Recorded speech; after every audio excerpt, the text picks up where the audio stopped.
നിരവധി രോഗങ്ങൾ വേട്ടയാടുന്നതിനിടയിൽ 2 കിഡ്നികളും തകരാറിലായതോടെ ദുരിതക്കയത്തിലായിരിക്കുകയാണ് ചോറ്റുപാറ സ്വദേശിനിയായ വീട്ടമ്മ. തൂക്കുപാലം ചോറ്റുപാറ പടിക്കക്കവലയിൽ ഷീബ തുളസീധരനാണ് ജീവിതത്തോട് പൊരുതി 4 ചുവരുകൾക്കുള്ളിൽ ജീവിക്കുന്നത്.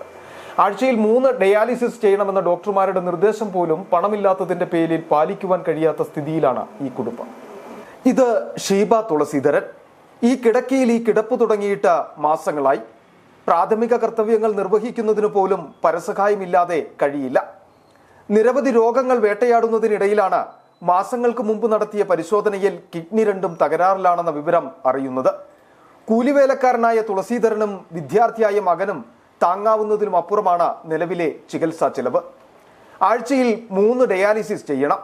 എന്നാൽ പണമില്ലാത്തതിനാൽ 2 എണ്ണമെങ്കിലും ചെയ്താലായി. ആരെങ്കിലും സഹായിക്കാൻ എത്തുമെന്നുള്ള പ്രതീക്ഷയിലാണ് ഈ കുടുംബം. എൻ്റെ 2 ചുരുങ്ങിക്കൊണ്ടിരിക്കുകയാണ്. ഇപ്പം ഞാൻ ഡയാലിസിലൂടെയാണ് മുന്നോട്ട് പോകുന്നത്. ഇപ്പോൾ ആഴ്ച 2 എണ്ണമാണ് ചെയ്യുന്നത്. 3 എണ്ണം ചെയ്യണമെന്ന് ഡോക്ടർ പറഞ്ഞിരിക്കുന്നത്. ഇപ്പം തന്നെ 5-6 ലക്ഷം രൂപ ചിലവായി. യാതൊരു നിവൃത്തിയും രൂപയെ കൊണ്ടില്ല. നല്ലവരായ മനുഷ്യരെ സഹായിക്കണം.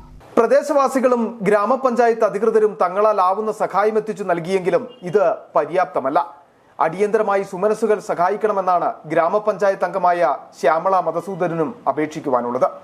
ഈ കുടുംബം വളരെ ദയനീയമായ ഒരു അവസ്ഥയിലൂടെയാണ് കടന്നു പോകുന്നത്.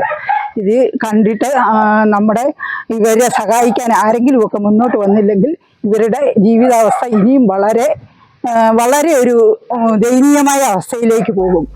നമ്മളുടെ പക്കലുള്ള ഒരു ചെറിയ തുകയെങ്കിലും നൽകിയാൽ ചിലപ്പോൾ ഈ യുവതിയെ ജീവിതത്തിലേക്ക് തിരിച്ചു കൊണ്ടുവരുവാൻ കഴിയും. കാരുണ്യത്തിന്റെ കടലാകുവാൻ ഓരോരുത്തരും ചെറിയ തുക നൽകി സഹായിക്കണമെന്ന പ്രതീക്ഷയാണ് ഈ കുടുംബത്തിനും നാടിനുമുള്ളത്.